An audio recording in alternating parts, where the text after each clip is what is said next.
Vincent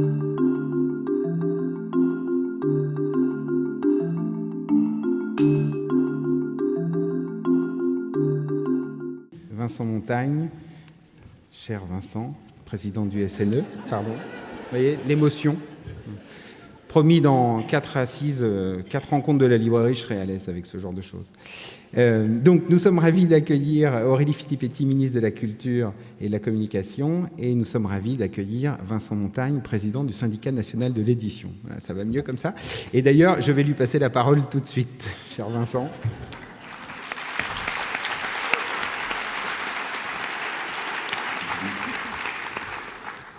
Merci, cher Mathieu, pour votre accueil très, très chaleureux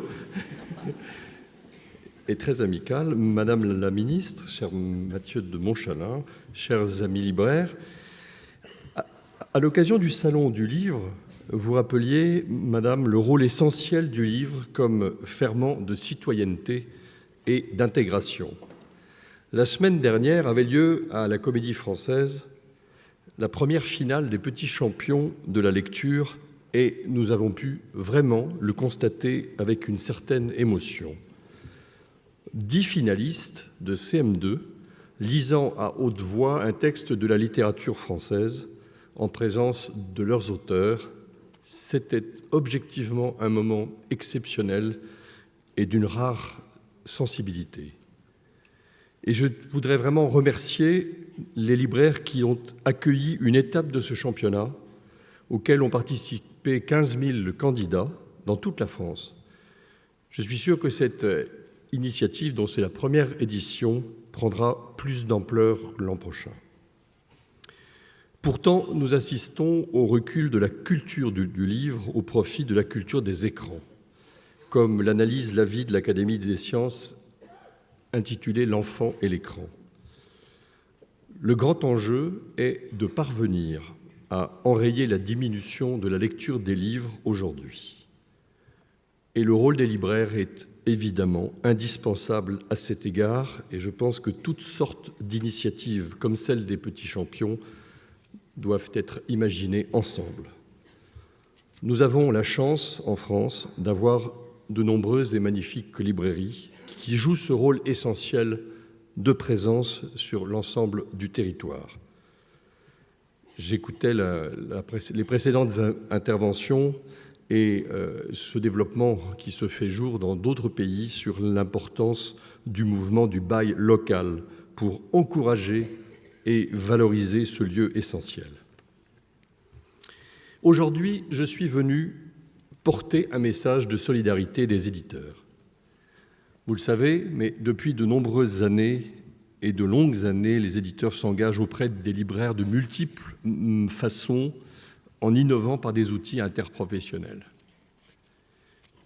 Je voudrais en rappeler quelques-unes, ce n'est pas exhaustif, mais par l'ADELC, l'Association pour le développement de la librairie de création, ce qui est quand même tout un symbole, qui a aidé depuis 25 ans 425 librairies pour un montant total de 30 millions d'euros.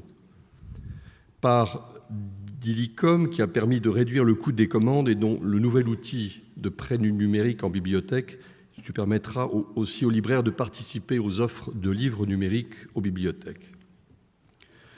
Par les efforts que nous faisons tous à la CLIL pour réduire les frais de transport vers des librairies et pour les retours aussi, et il y a encore beaucoup à faire.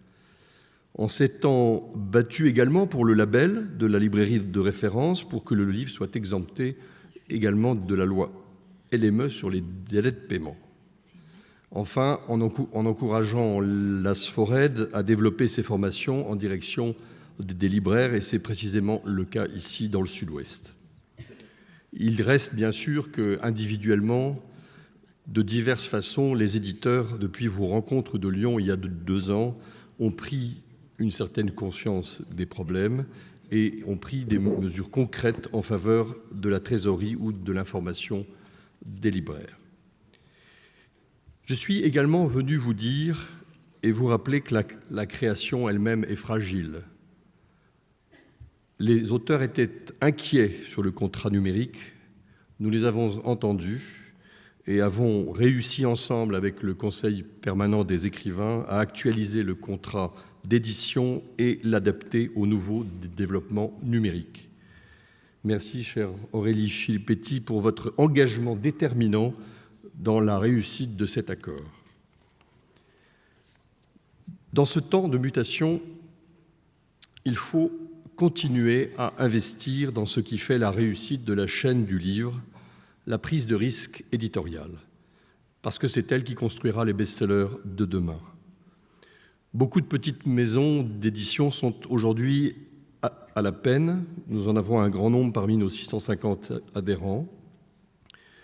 Certaines ont des difficultés, d'autres disparaissent. Ce n'est pas la meilleure condition pour les libraires de suivre des programmes de nouveautés qui s'arrêtent en cours de route. Et je crois que même s'il y a des grands groupes solides, et c'est important pour le métier, j'ai lu quelques chiffres, je pense que la rentabilité moyenne de l'édition se situerait plutôt autour de 2-3%, et elle est supérieure et significativement importante, mais elle n'est pas très différente de la rentabilité de la librairie en période de crise.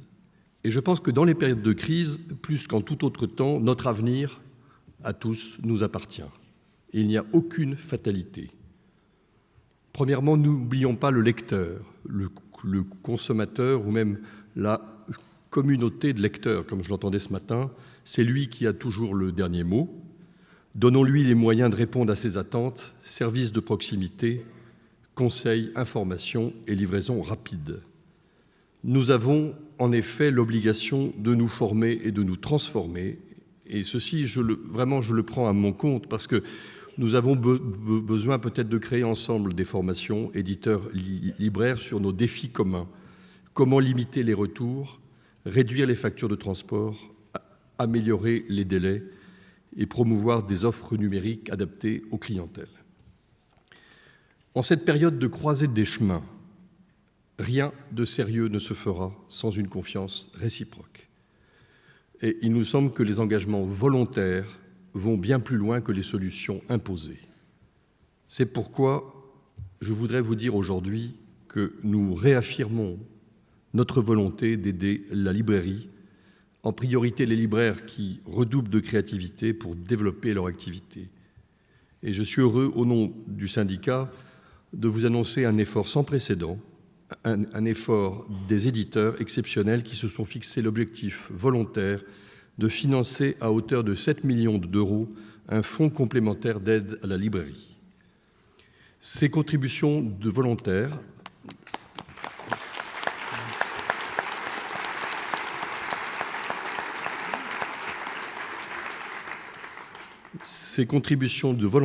à verser en 2014 constitueront un fonds avec une pérennité forte parce que nous avons l'intention qu'il soit confié à la DELC qui pourra ainsi développer considérablement son aide aux libraires, selon des critères qui sont, à mon avis, à affiner et à améliorer entre les libraires et la DELC.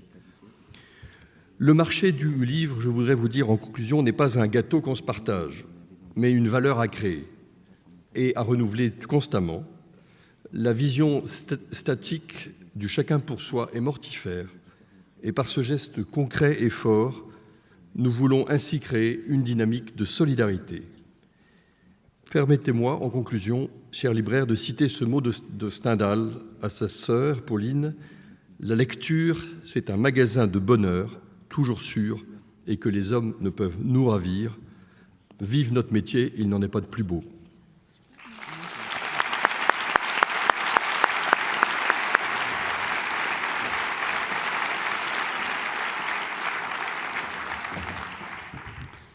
Merci. Je vais reprendre les annonces, je vais essayer de les faire dans le bon ordre et je vais en rajouter un petit peu. Madame la ministre, chère Aurélie Filippetti, Monsieur le maire de Bordeaux, cher Alain Juppé, Monsieur le président du SNE, cher Vincent Montagne, évidemment, pour le président du SLF, parler entre le président du SNE qui vient d'annoncer, je crois, une mesure très importante et la ministre de la Culture, vous mesurez à quel point c'est un moment émouvant et un moment important. Grâce à ce que vous venez d'annoncer, cher Vincent, nous allons disposer d'ici la fin de l'année, grâce au fonds débloqué par l'État et ceux dont vous venez de nous parler, de plus de 15 millions d'euros au total sur 2 des leviers très importants en faveur de la trésorerie des librairies et de leur transmission. C'est proprement inédit. Avec le médiateur du livre, que vous avez également annoncé, Madame la ministre de la Culture, qui doit nous aider à lutter contre la concurrence déloyale d'Amazon, notamment. Et on sait quels sont les problèmes qui résultent de l'affichage des prix sur les sites Internet. Mais aussi, je n'oublie pas la baisse de la TVA, qui permet aux livres de passer au 1er janvier 2014 à un taux de 5%, alors que sans notre action commune, il aurait été dans quelques mois de 10%. Je crois que dans la salle, tout le monde mesure à quel point ce qui finalement est rentré dans notre quotidien, le fait de rester à une TVA à 5%, est tout de même quelque chose d'extrêmement important. Vous aviez pris cet engagement pendant la campagne des élections présidentielles au nom du président de la République, et cet engagement a été tenu, et je crois qu'ici, tout le monde le sait et tout le monde connaît la valeur de cette mesure. Et puis, il y a évidemment les sujets sur lesquels nous continuons de travailler avec votre ministère. Vous êtes en train, Madame la ministre, de mettre en place un plan de mesures en faveur des librairies dont, je l'ai rappelé tout à l'heure, l'ampleur est inégalée. Ça fait 15 ans que je suis libraire, ça fait 15 ans presque que je suis adhérent du SLF et que je m'intéresse aux actions collectives. Et je crois pouvoir dire que depuis 15 ans, je n'ai jamais vu, mais peut-être que quelqu'un me contredira dans la salle, je n'ai jamais vu une ministre de la République et la profession annoncer simultanément ou quasi simultanément un effort aussi important, 15 millions d'euros, en faveur de la librairie, et un effort qui se traduit par des mesures concrètes, des mesures dont nous savons qu'elles seront efficaces et qu'elles pourront se mettre en œuvre très rapidement. Alors évidemment, il faut continuer. Depuis hier matin, les débats, les tables rondes, les ateliers ont montré à la fois l'inquiétude de nombreux libraires, mais également leur volonté de se projeter vers l'avenir. Notre métier n'est pas mort. Il faut évidemment nous distinguer de la grande distribution du livre. Il faut évidemment miser sur la qualité. Il faut évidemment améliorer les performances de nos équipes. Il faut évidemment que le lien privilégié avec nos clients et l'inscription que nous avons, nous, libraires, dans le cœur de nos cités et de nos villes soit renforcée. La librairie n'est pas une profession assistée, et elle ne le deviendra pas. Son avenir passe d'abord par des solutions, des outils, des pratiques qui sont entre ses mains. Mais le travail qualitatif qu'elle exerce aujourd'hui a un coût qu'il faut aider à prendre en charge, qu'il faut l'aider à prendre en charge. Grâce à une meilleure répartition de la valeur entre les libraires et les fournisseurs, et j'ai très bien entendu, cher Vincent, les mots que vous avez prononcés sur la situation d'un certain nombre d'éditeurs. Les libraires sont tout à fait conscients que des éditeurs de taille moyenne et petite, dont le chiffre d'affaires se fait essentiellement en librairie, sont des victimes collatérales des difficultés des librairies. C'est pour ça qu'au SLF, nous parlons depuis toujours de la chaîne du livre, en expliquant que finalement, les difficultés d'un maillon remontent très rapidement au maillon d'à côté, ou voire 2 ou 3 maillons plus haut, car je n'oublie pas les auteurs. Et évidemment, il nous faut un renforcement des politiques publiques, nationales et locales, mais je crois que ce que j'ai dit tout à l'heure montre que nous savons que dans ce domaine, des efforts importants ont été faits. Sur le premier point, le SLF a proposé au SNE de réfléchir sur une réorganisation du transport, afin de mettre en place ce que nous appelons, évidemment c'est un objectif, le franco de port pour le transport aller des livres. Cette mesure permettrait de corriger une double inégalité. Le livre est en effet le seul secteur du commerce dans lequel ce sont les détaillants et non les fournisseurs qui paient le transport. Et parmi les détaillants français, nous savons que certaines enseignes de grande distribution ou certains acteurs très importants de l'Internet ont négocié pour échapper totalement ou en partie à ce coût que les libraires, eux, doivent assumer intégralement. Ça ne se fera pas obligatoirement par un transfert de charges purement de l'un à l'autre, des libraires vers les éditeurs. Si nous travaillons ensemble, et je sais que vous en avez la volonté, Vincent, nous pourrons probablement diminuer encore l'impact transport pour la chaîne du livre, diminuer le coût total du transport dans notre métier, et ceci au profit de tous. Je me réjouis donc que vous ayez accepté d'ouvrir avec nous ce chantier qui durera plusieurs mois, qui durera peut-être plusieurs années, mais en matière de transport et en matière de logistique, avec la CLIL, nous avons fait la preuve de la capacité de travailler ensemble. Concernant les aides publiques, je voudrais souligner, outre l'effort important déployé actuellement par l'État, le rôle que peuvent jouer les collectivités locales et territoriales. Nous sommes en Aquitaine, qui est une région exemplaire à cet égard. J'ai eu l'occasion, tous les libraires qui sont là le savent, de rappeler au président Rousset que nous étions tout à fait conscients que l'Aquitaine était un des bons élèves en matière de région française et en matière de soutien à la librairie. Et notamment un bon élève sur la collaboration ou le niveau de collaboration entre l'État et les collectivités dans le secteur du livre. C'est un effort important et c'est un effort ancien. Hier, les présidents Vincent Feltès et Alain Rousset ont lancé des pistes concrètes que nous souhaiterions suivre avec vous, Madame la Ministre. La création d'un groupe de réflexion parlementaire pour préparer les futures mesures en faveur de la librairie. La mise en place de conventions entre l'État, alors il y a certainement des modalités à trouver, et les régions, comme cela se passe dans d'autres secteurs, comme le cinéma par exemple. Ces conventions permettraient peut-être de renforcer l'intervention des régions en faveur de la librairie.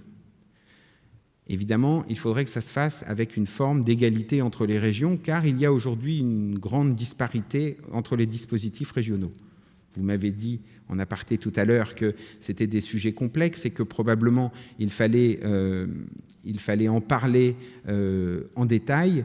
Nous en sommes bien conscients. En tout cas, c'est avec un grand plaisir que nous ouvrirons ce chantier avec vous si vous le souhaitez.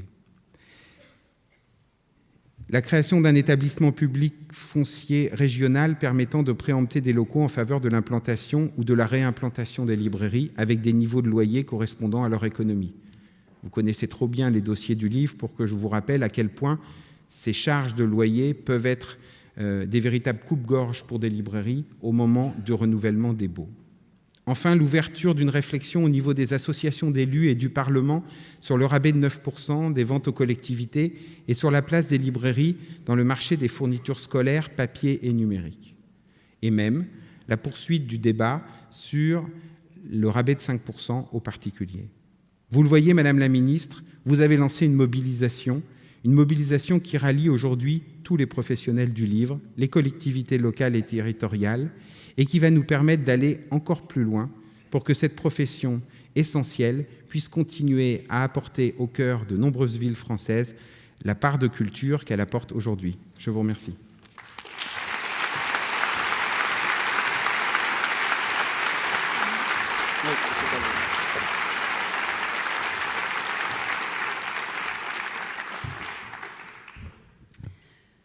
Monsieur le maire de Bordeaux, cher Alain Juppé, Monsieur le président du syndicat de la librairie française, cher Mathieu de Montchalin, et monsieur le président du syndicat national de l'édition, cher Vincent Montagne, mesdames et messieurs, chers amis.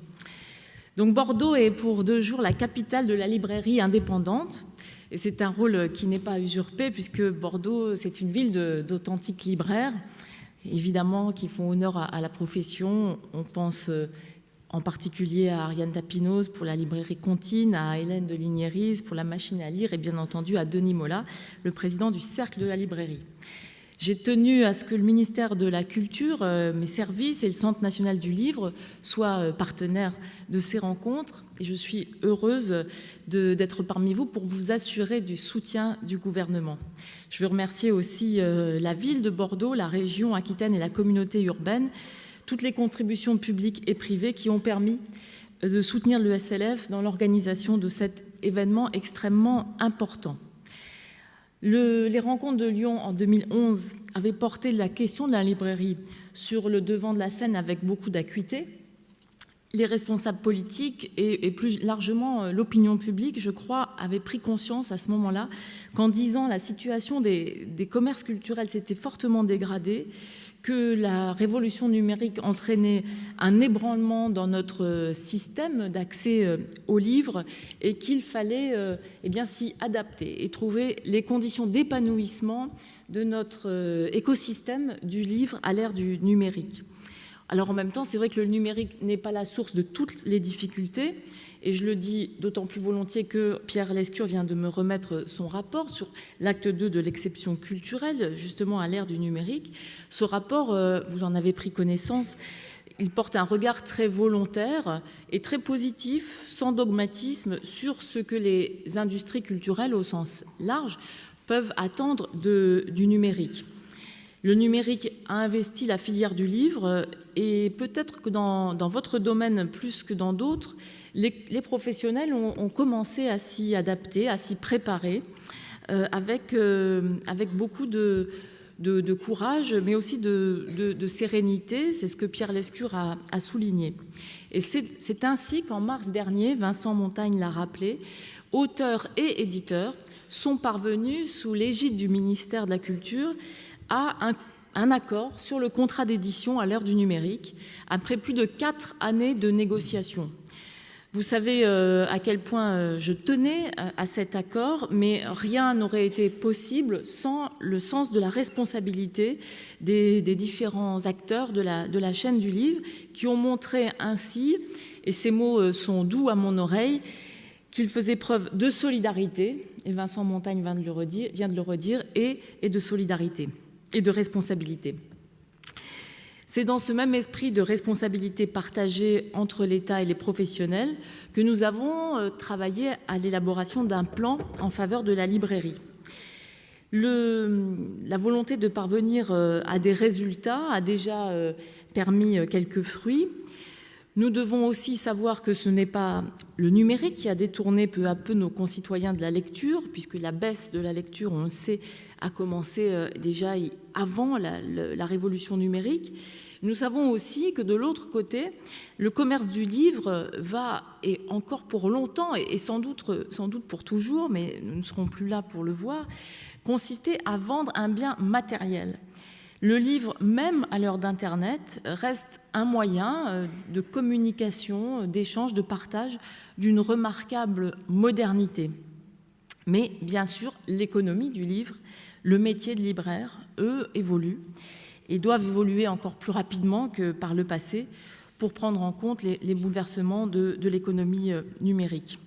C'est pourquoi l'État, comme les collectivités locales, et je salue le président Alain Rousset qui a fait un certain nombre de propositions d'avancées de la part des collectivités locales que nous examinerons ensemble, eh bien nous vous accompagnerons pour que l'économie du livre continue à être florissante. Notre pays continue à se distinguer par sa capacité à proposer au monde entier une création éditoriale qui est inventive, qui est ingénieuse, qui est inattendue, qui est de grande qualité. Cette création, cette diversité sont accessibles à l'ensemble de nos concitoyens grâce à notre réseau de librairies et aussi, bien sûr, grâce à nos bibliothèques et nos médiathèques. Les librairies indépendantes jouent dans cette chaîne un rôle majeur, un rôle crucial par leur nombre et par la variété de leurs choix en matière d'assortiment, bien sûr, mais aussi par leur lien direct avec le public. Et vous demeurez donc les garants de ce que certains appellent du joli nom de bibliodiversité. Puisque l'imprimé restera encore longtemps le socle de l'économie du livre, sachons donc analyser les forces qui contrarient aujourd'hui le commerce physique, afin de tenter d'y répondre. Les rencontres de Lyon avaient fourni des perspectives très intéressantes et je félicite le SLF et ses équipes d'avoir produit pour notre seconde édition plusieurs études très importantes qui viennent préciser certains des éléments alors avancés. Il y a dans ces études beaucoup d'éléments positifs. Comparé aux autres États européens, la librairie française conserve des positions remarquables. Le commerce du livre y réalise toujours plus de 20% de son chiffre d'affaires. Je vois également à quel point la qualité et le conseil constituent le socle de votre métier. Les résultats des libraires qui bénéficient du label Lire en témoignent.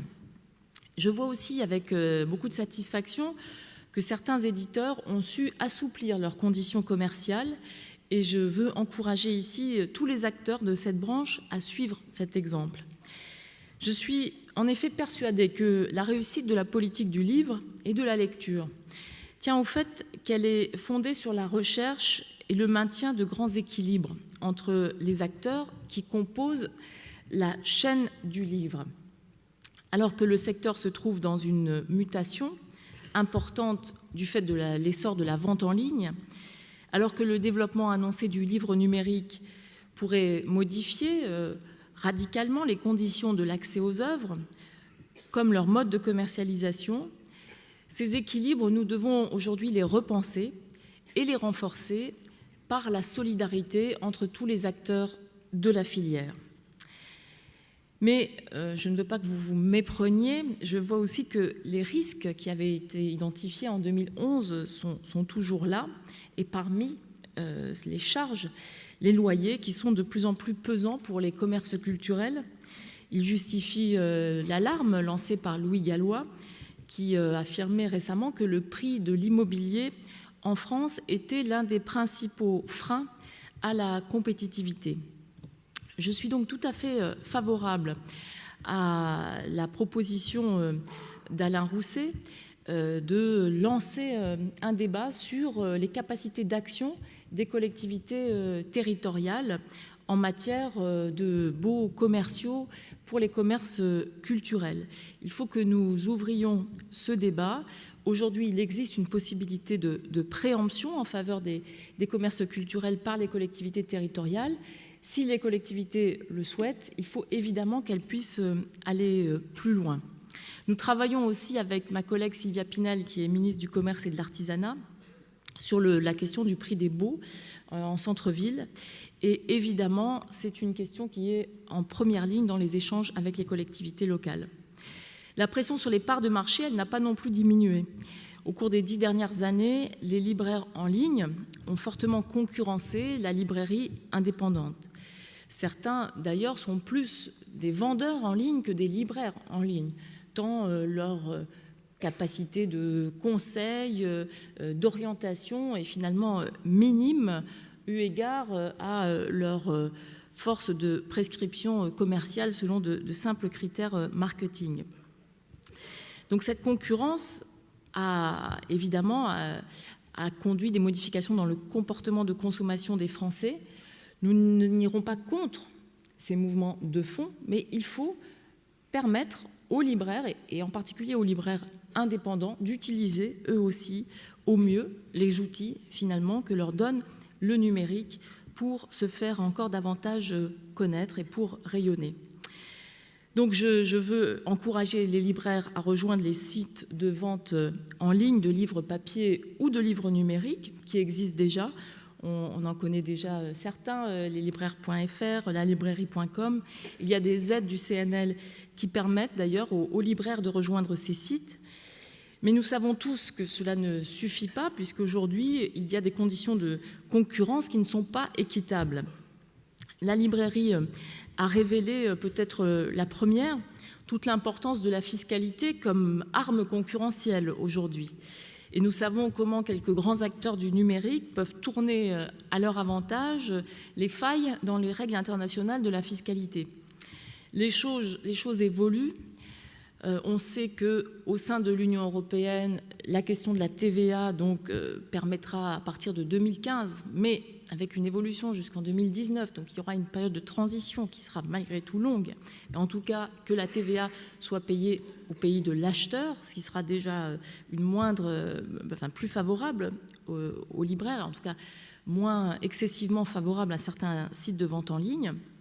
Il y a aussi des réflexions qui sont lancées aux États-Unis, même au Royaume-Uni, où on voit qu'on supporte de plus en plus impatiemment le manque à gagner que représentent ces comportements de prédation fiscale pour les budgets publics. Aux États-Unis, l'exemption de taxes à la consommation pour les achats en ligne coûterait ainsi 12 milliards de dollars de recettes aux différents États.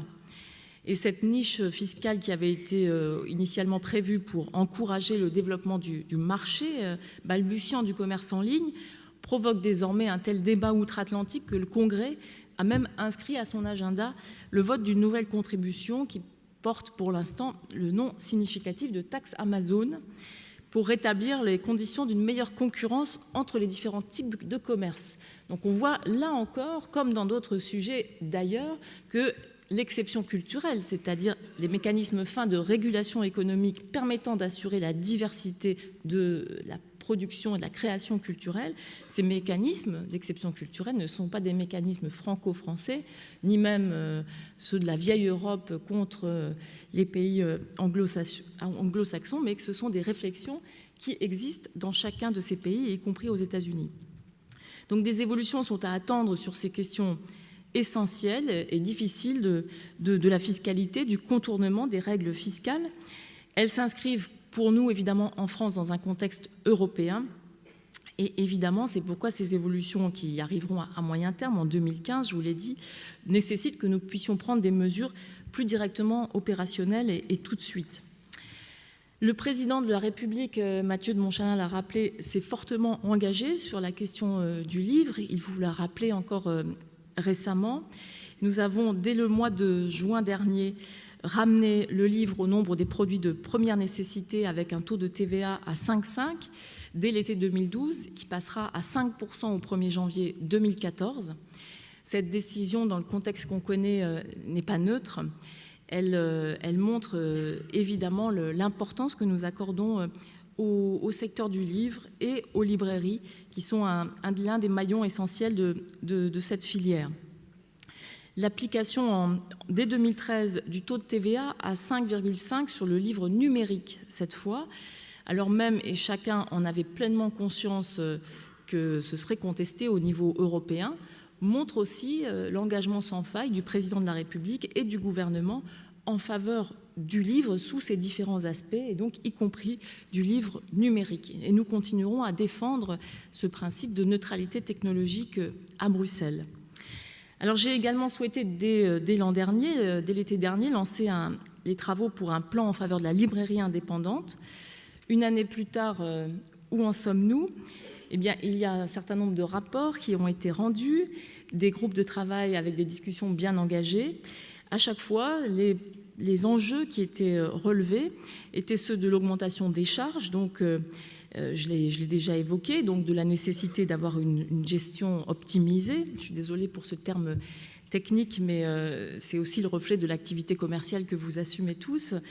La nécessité de proposer des solutions adaptées aux libraires de distribution en ligne du livre papier, l'évolution des métiers des libraires et des compétences dans ce nouveau contexte. Ces travaux ont également plaidé pour une montée en puissance des dispositifs d'aide publique, sans perdre de vue, bien sûr, la nature commerciale, concurrentielle de votre activité. J'avais annoncé au Salon du Livre en mars plusieurs mesures importantes et urgentes sur ce volet des aides. Je veux vous donner un état de l'avancement de ces mesures. Donc, je rappelle que les ressources du CNL vont venir doter un fonds entièrement nouveau destiné à aider la trésorerie des libraires sur le court terme. Toutes vos études montraient en effet le caractère crucial des problématiques de trésorerie dans la période actuelle. Et donc ce fonds de 5 millions d'euros sera placé auprès de l'IFSIC. Et j'insiste sur la force et la pertinence de cet outil qu'est l'IFSIC comme acteur essentiel du financement des industries culturelles. De la même manière, on le sait, la structure générationnelle des dirigeants, des responsables des librairies nous laisse prévoir aussi une forte augmentation dans les années à venir du nombre de transmissions de librairies. Il ne faut pas que nous soyons démunis face à ces phénomènes. Donc il m'a paru nécessaire de renforcer les moyens alloués à l'accompagnement des libraires lors des opérations de reprise. C'est la raison pour laquelle donc, le fonds de soutien à la transmission des librairies, créé en 2008 par le ministère de la Culture et géré par la DELC, sera renforcé à hauteur de 4 millions d'euros supplémentaires. Je tiens aussi, pour ma part, à saluer, comme cela a été fait par Mathieu de Montchalin et Vincent Montagne, je veux saluer le travail remarquable qui est réalisé par la DELC, puisque l'ADELC a permis ainsi d'accompagner avec le CNL la transmission de plusieurs dizaines de librairies depuis 5 ans. L'ADELC a développé une véritable expertise dans ce domaine en démontrant sa capacité à accompagner sur le long terme des libraires qui se lancent dans cette très très belle aventure qu'est la création ou la reprise d'une librairie. Alors, il y a aussi un contexte économique particulier, et vous le savez, les mouvements de cession d'un nombre important de magasins d'enseignes culturelles. Ces mouvements peuvent représenter des opportunités de création de librairies indépendantes, d'où aussi la nécessité d'avoir rapidement cette aide à la transmission. Je me suis fortement engagée avec Michel Sapin et Sylvia Pinel pour que les difficultés qui sont que traverse aujourd'hui le groupe Acticia mettent le moins possible en péril le réseau des libraires chapitres, qui représente à peu près une soixantaine de points de vente aujourd'hui. Alors, comme dans le cas de Virgin, il y a des erreurs stratégiques qui ont été faites. Tout ne peut pas être imputé à la concurrence du commerce en ligne. Et il est regrettable, évidemment, que la librairie et les salariés aient à payer pour ces erreurs, et aussi que, évidemment, cela rejaillisse sur les lecteurs, ceux qui fréquentent les clients de ces établissements. Donc les pouvoirs publics mettront en œuvre des dispositifs pour favoriser le plus possible le maintien de l'activité de librairie, et c'est notre devoir. Et j'en appelle à la responsabilité de tous, en l'occurrence des dirigeants d'Acticia, pour que dans les discussions en cours, les cessions et le maintien de l'activité de libraire soient faites dans les meilleures conditions pour les porteurs de projets de reprise solides. Donc le gouvernement sera attentif et nous avons mobilisé les préfectures et les DRAC pour suivre le cas de chacun de ces établissements. Nous serons également extrêmement attentifs à la situation des personnels dont les emplois ne pourront être immédiatement sauvegardés. Là encore, ce savoir-faire, cette compétence ne doivent pas se perdre car ils sont d'une éminente modernité. Alors, s'agissant des reprises, je souhaite que l'ADELC et le CNL soutiennent donc les projets de reprise réalistes qui sont issus de ces plans de restructuration. Les moyens renforcés de l'ADELC vont lui permettre de poursuivre sereinement son action dans ce sens. Il faudra donc bien sûr mettre en œuvre un accompagnement raisonnable sans compromettre le budget de cet organisme, mais le retour de ces magasins dans la grande famille des indépendants doit être encouragé et accompagné. Pour ce qui relève du calendrier, maintenant, de mise en œuvre des décisions annoncées en mars, je peux vous dire que le fonds dédié à la transmission sera opérationnel dès le mois de juillet, donc dans un mois, et que le fonds ciblé sur la trésorerie sera mobilisable dès cet automne, au moment où le cycle de trésorerie des librairies s'inverse traditionnellement, vous le savez mieux que moi. Donc au-delà de la mise en œuvre de ces deux mesures structurantes et donc très rapides, il ne vous avait pas échappé non plus au moment du salon du livre que nous réfléchissions à la création d'un fonds d'intervention destiné à prendre en charge certains besoins structurels de la librairie, et le président de la République s'en était lui-même fait l'écho. Il s'agissait donc d'examiner si le soutien complémentaire apporté au secteur par la baisse au 1er janvier 2014 de la TVA à 5, donc, pourrait être affecté en priorité au soutien à la librairie indépendante. Cette mesure passera finalement par le canal de la contribution que vient d'annoncer le président du syndicat national de l'édition, Vincent Montagne, à un niveau qui atteindra le montant du financement de l'État. Donc je veux me féliciter vraiment de cet effort de solidarité interprofessionnelle remarquable, du sens de la responsabilité dont font preuve les éditeurs vis-à-vis des libraires, et de cette bonne manière que nous avons de travailler ensemble avec un objectif qui est d'intérêt public, qui est le soutien à l'ensemble de la chaîne du livre, et en trouvant les outils qui nous permettent le mieux et le plus rapidement d'y répondre. Donc cet outil, il est né des discussions intenses entre les parties, à la suite des propositions que nous avions faites de transposer au secteur du livre un mode de prélèvement habile, non budgétaires utilisés dans d'autres secteurs, notamment dans le monde agricole. Alors, moi, j'ai bien entendu que les contributions seront volontaires. Je sais que les discussions sont vives et je tiens à respecter le vœu des acteurs, puisque, je l'ai dit, c'est votre responsabilité qui doit primer. Mais je serai bien sûr très attentive à ce que le niveau des contributions soit à la hauteur des objectifs exprimés. Si tel n'était pas le cas, évidemment, il reviendrait au gouvernement de rendre la contribution obligatoire par la loi, comme cela existe dans le secteur de l'agriculture, avec les contributions volontaires obligatoires. Mais nous n'en sommes pas là, et je pense que tout se passera bien. Je ne veux pas... C'est l'agriculture et la lecture qui sont maintenant les deux mamelles de la France.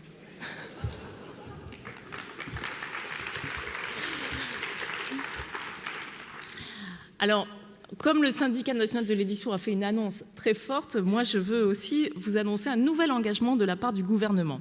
C'est une mobilisation renforcée des aides du Centre national du livre en faveur de la librairie. Le CNL attribue aujourd'hui 2,5 millions d'euros d'aides directes pour la modernisation et le développement des librairies. Eh bien, il y aura 2 millions supplémentaires qui seront inscrits au budget de l'établissement en 2014, ce qui permettra donc quasiment de doubler sa capacité d'intervention en faveur de la librairie.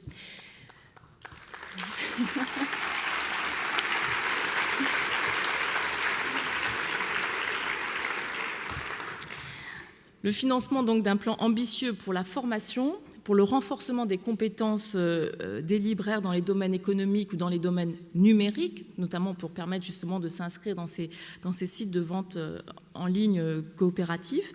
Et ces enjeux qui avaient été soulignés dans les travaux préparatoires doivent ainsi relever directement de ces aides nouvelles.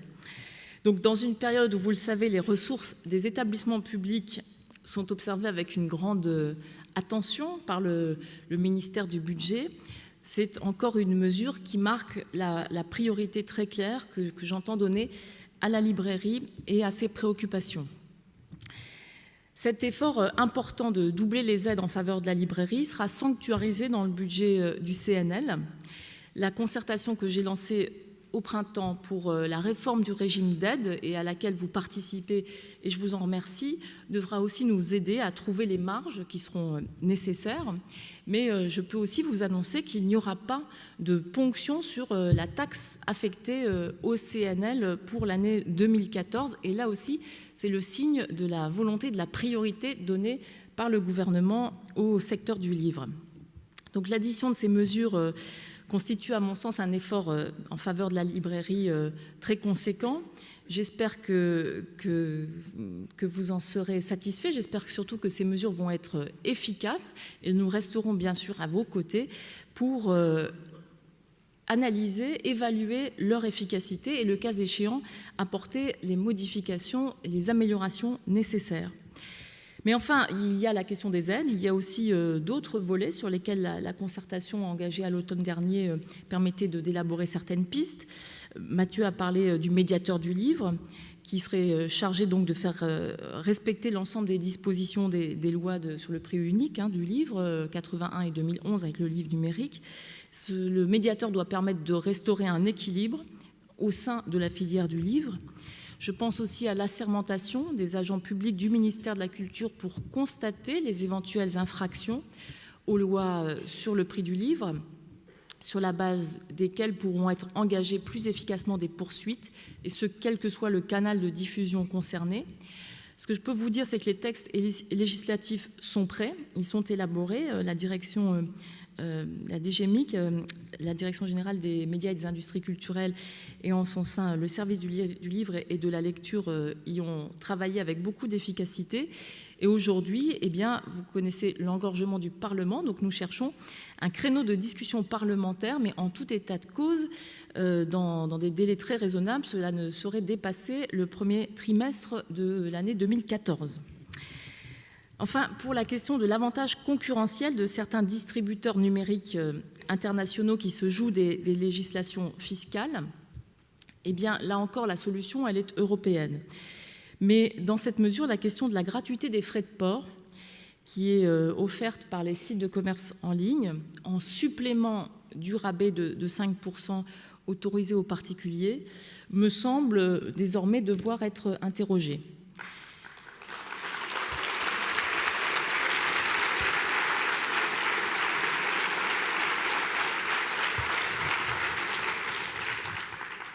Alors, je sais que cette mesure a l'air consensuelle dans cette salle, mais n'est pas toujours consensuelle dans d'autres enceintes.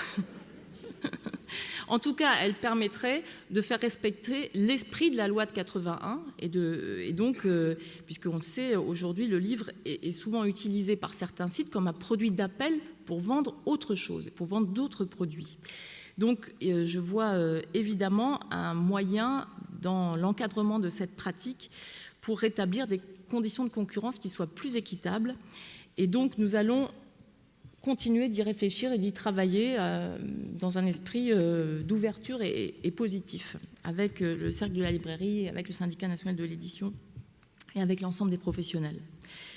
Alors, au-delà de ce plan public, l'avenir de la librairie appartient avant tout à l'ensemble des acteurs économiques de la chaîne du livre.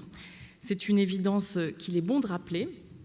La période difficile que nous vivons doit être l'occasion de réinterroger sans tabou tous les grands piliers sur lesquels le commerce du livre est bâti. Nous avons questionné le système du prix fixe à plusieurs reprises ces derniers temps, à l'occasion du débat parlementaire sur le prix du livre numérique en 2011, par exemple.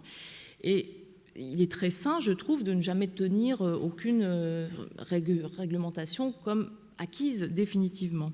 Mais il y a plusieurs dossiers qui me semblent nécessaires d'ouvrir pour la profession dans des délais très rapprochés.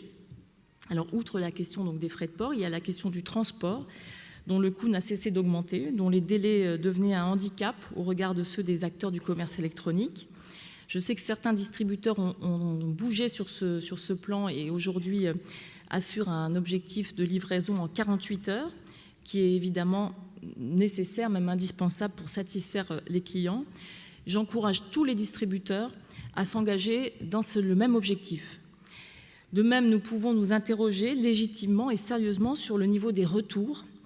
Pourquoi en France, les retours sont-ils 2 fois plus élevés qu'en Allemagne? 100 millions de volumes qui seraient détruits chaque année, après avoir fait un va-et-vient stérile entre le distributeur et le libraire.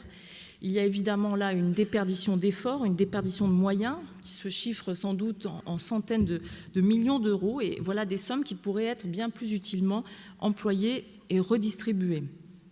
Le président Alain Rousset a aussi émis l'idée de revenir sur le rabais de 9% accordé aux collectivités locales. C'est évidemment la responsabilité des collectivités locales de pouvoir s'engager dans cette démarche. Et nous, je suis tout à fait favorable à ce que nous puissions avoir un groupe de travail avec les collectivités sur ces questions.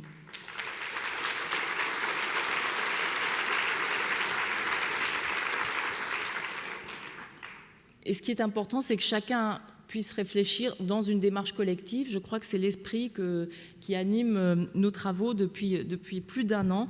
Et donc, je veux vous dire que nous allons continuer dans cette voie et continuer d'une manière toujours aussi volontariste pour préserver l'ensemble de notre écosystème, de notre joli écosystème du livre et de la lecture. On le sait, si le réseau des librairies se délite demain, c'est évidemment l'ensemble de l'économie de l'édition qui sera profondément affecté. C'est aussi, bien sûr, ce n'est pas à vous que je vais le dire, le lien social, l'animation des centres-villes, le rôle de prescription, d'accompagnement que jouent les libraires, qui sont autant d'éléments indispensables à notre vie en société. C'est ce qui fonde, bien sûr, notre action commune. Je remercie Vincent Montagne pour son message de solidarité des éditeurs vis-à-vis des libraires. Je remercie Mathieu de Montchalin d'avoir parlé de son attachement à la chaîne du livre. Alors, je veux dire que si nous parlons de chaîne du livre, il ne s'agit pas d'une chaîne qui entrave. Ce ne sont pas des fers avec lesquels on enchaîne. C'est plutôt une chaîne génomique dont chaque séquence est indispensable à l'ADN du livre, de la lecture, et donc finalement à la vie tout court.